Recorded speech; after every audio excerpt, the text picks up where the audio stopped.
Baiklah, teruskan kita tumpukan perhatian di pentas utama. Jom masuk IPT ini untuk kita bersama dengan Dr. Muhammad Amin bin Ibrahim, pakar perunding paru-paru daripada Hospital Universiti Teknologi Mara yang akan membicarakan topik pada petang ini, rawatan susulan pasca COVID-19. Silakan Dr. Muhammad. Okay, Assalamualaikum warahmatullahi wabarakatuh. Selamat tengah hari. Saya rasa dan saya kira semua dah makan tengah hari. Dan kini tibanya sesi untuk saya berkongsi mengenai rawatan susulan post-COVID-19. Saya Muhammad Amin bin Ibrahim, merupakan doktor pakar paru-paru daripada Hospital Pengajar UiTM. Okay, next slide. Apa yang saya akan bentangkan? Saya akan bercerita mengenai situasi COVID-19 ketika ini.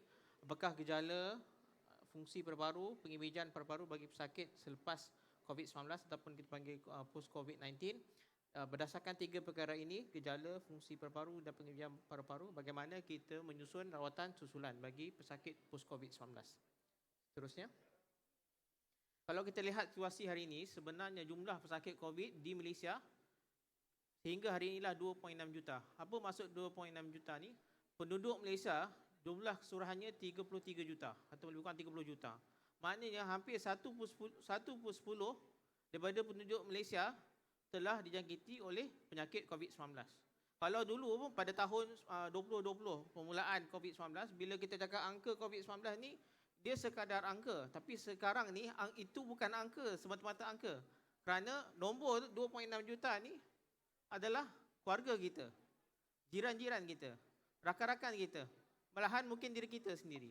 Dan kita perhatikan dari segi lonjakan kes daripada bulan Mei dan Ogos tahun ini ada lonjakan yang sangat tinggi. Sehingga kan di Lembah Kelang itu berlaku krisis kesihatan yang melibatkan semua hospital umum di hospital kerajaan di Lembah Kelang.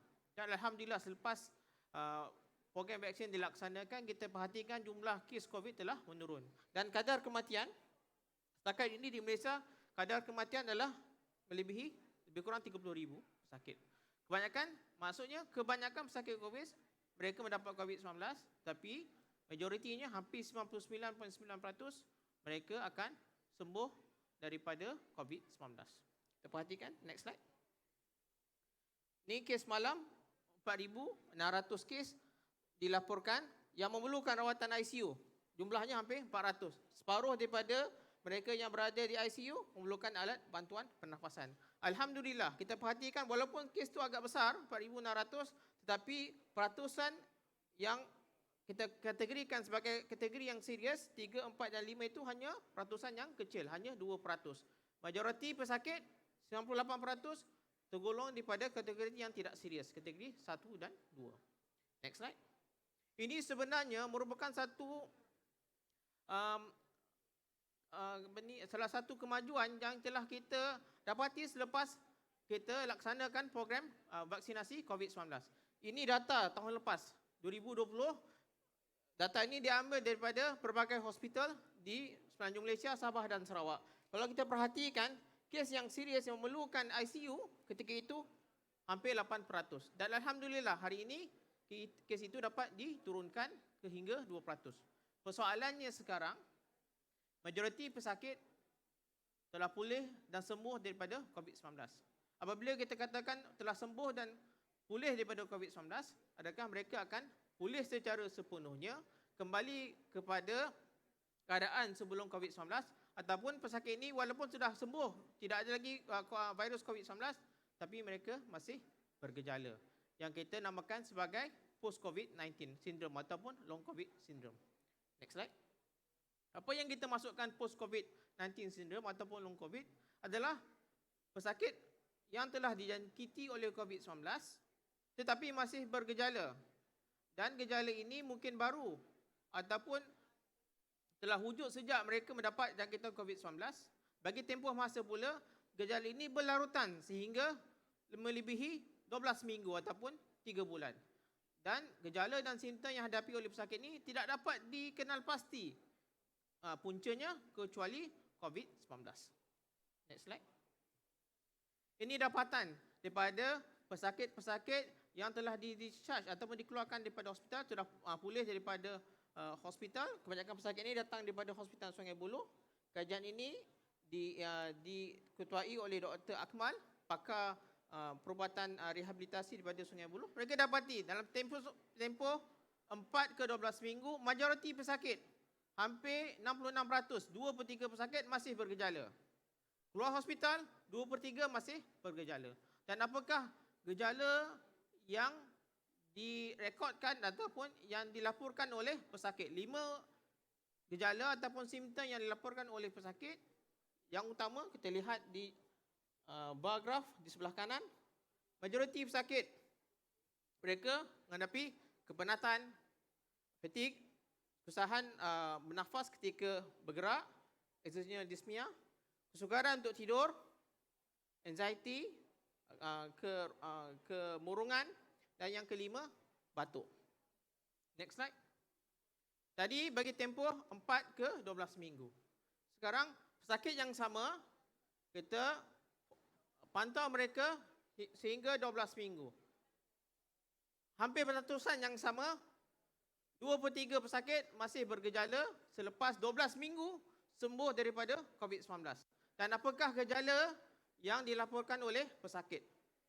Dapatan yang sama, majoriti pesakit masih mengalami fatigue, iaitu kepenatan, kesukaran untuk bernafas waktu berjalan, kesusahan untuk tidur, batuk, dan hampir 8% melaporkan ada sakit-sakit badan.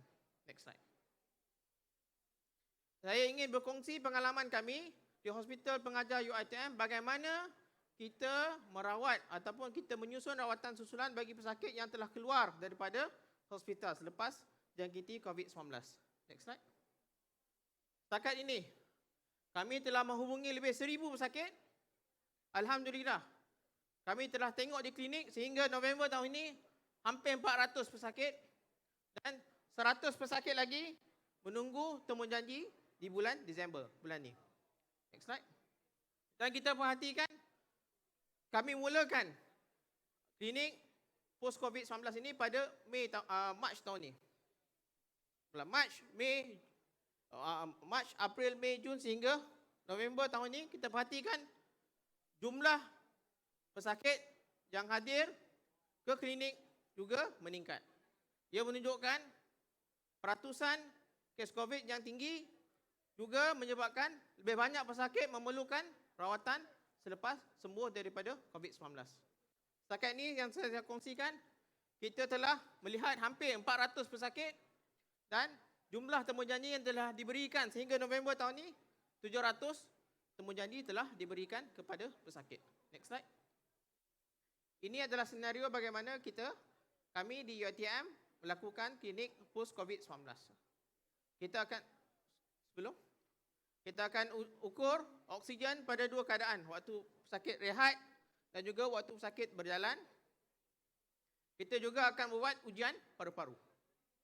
Next slide.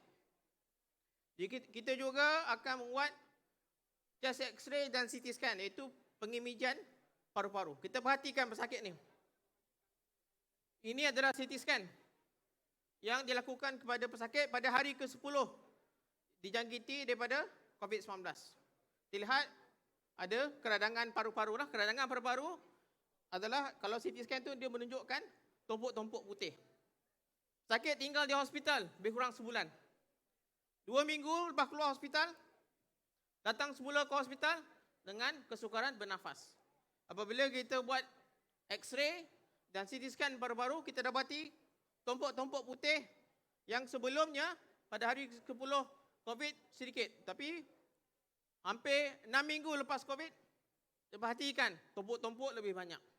Maksudnya keradangan paru-paru bukan saja berlaku ketika pesakit, kita katakan pada fasa aktif COVID, boleh berterusan dalam kes ini sehingga 6 minggu keluar daripada hospital.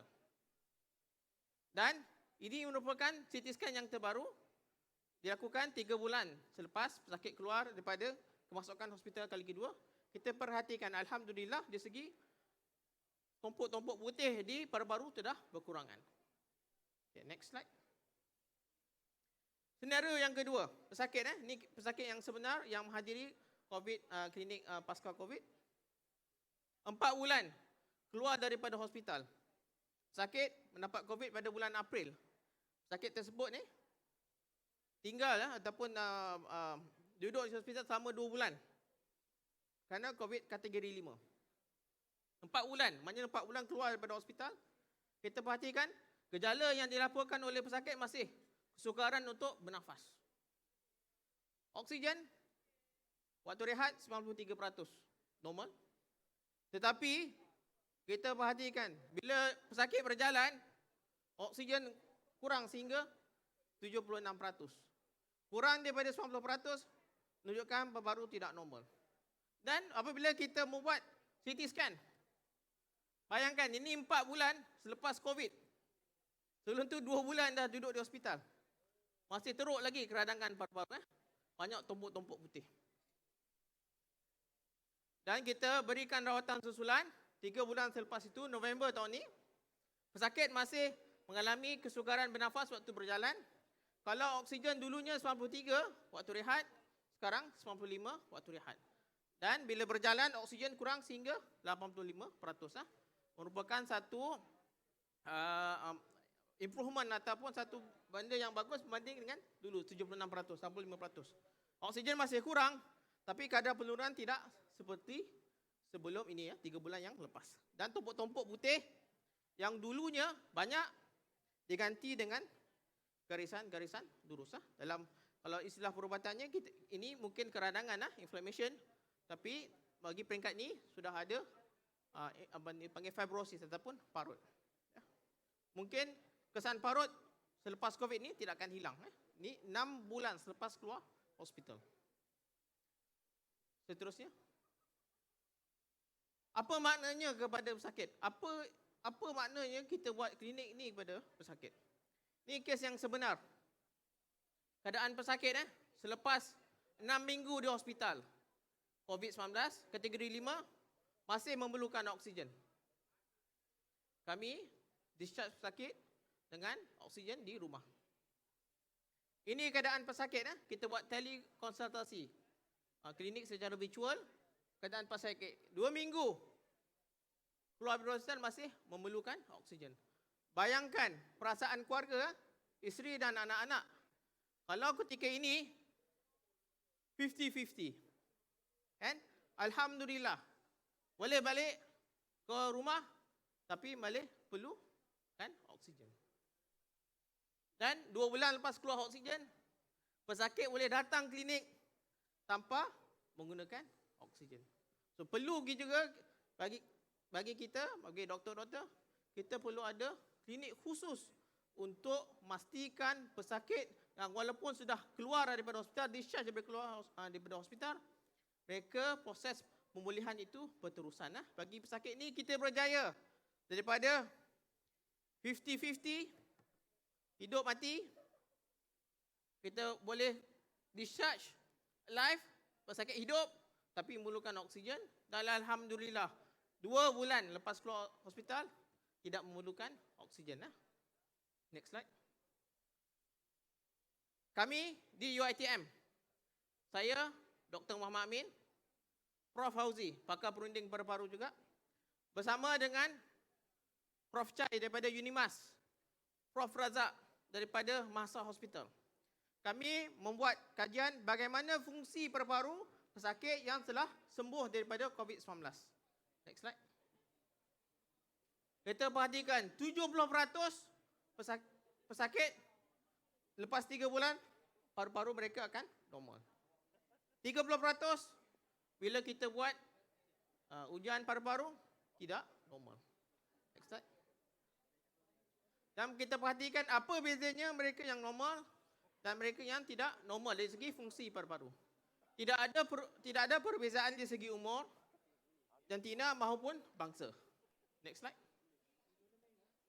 Tapi kita perhatikan bagi mereka yang mendapat kategori 5, kebarangkalian untuk paru rosak dari segi fungsi paru lepas 3 bulan adalah tinggi. Begitu juga bagi mereka yang kita buat rawatan susulan, dari tempoh masanya lebih singkat, itu dalam masa 4 bulan berbanding dengan 5 bulan. lebih kurang 6 bulan. Dan bagi mereka yang bergejala,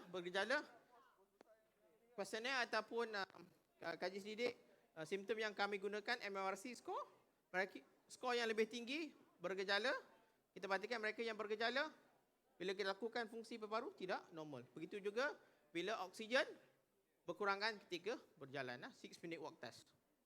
Next slide. Saya bercerita tadi mengenai fungsi paru-paru. Bagaimana pula dengan image paru-paru selepas 3 bulan keluar daripada hospital. Again, saya Dr. Amin daripada UiTM, Prof Chai daripada Unimas, 2 thoracic radiologist daripada UiTM, Dr. Bushra dan Dr. Rokiah. Next slide. Hampir pattern yang sama, iaitu 67% X-ray akan normal, 33%, 1/3 X-ray tidak normal. Next. Dari segi taburan dapatan chest X-ray, kita perhatikan kebanyakan mereka proses keradangan masih berlaku. Proses keradangan masih berlaku. Reticulation ini proses parut. Majoriti pesakit 3 bulan bila lakukan X-ray, keradangan paru-paru masih ada. Next slide. Dan apabila kita lakukan CT scan, 90%, hampir 90% tidak normal. Next slide. Hampir yang sama, kita nampak bila buat CT scan, parut ada yang terbanyaklah pertusan yang mengenai parut di paru-paru tinggi. Begitu juga dengan keradangan paru-paru. Dua ini merujuk kepada keradangan paru-paru. Next slide. Apa yang boleh kami simpulkan? Majoriti pesakit bila keluar daripada hospital, mereka akan sembuh. Tidak ada gejala. X-ray normal dan ujian tiup paru-paru juga normal. Yang tidak normal itu 1/3. Dan apabila kita lakukan X-ray dan spirometri sebagainya, ujian tiup paru-paru kenapa paru-paru tidak normal? Kerana ada proses keradangan paru-paru yang masih berlaku. Dan CT scan dilakukan, kebanyakan pesakit juga mempunyai parut paru-paru yang mungkin tidak akan hilang selama-lamanya. Next slide. Dan kami lakukan kajian bagaimana kita dapat mengesan pesakit ini secara mudah. Kerana seperti mana saya terangkan, chest X-ray, CT scan paru-paru, ujian tiup fungsi paru-paru tidak boleh kita pastikan it's not available in all clinic healthcare facilities. Ujian tersebut kadang memerlukan kos yang tinggi untuk dilakukan. Bagaimana kita dapat kenal pasti pesakit yang memerlukan rawatan susulan ini dengan mudah, terutamanya di pusat klinik kesihatan, di KK ataupun hospital yang bukan mempunyai pakar. Apa yang telah kami lakukan dalam kajian ini, kami bandingkan ujian yang mudah, 1 minute sit to stand, iaitu mengukur oksigen ketika duduk bangun, dan dibandingkan dengan oksigen ketika berjalan. Next slide.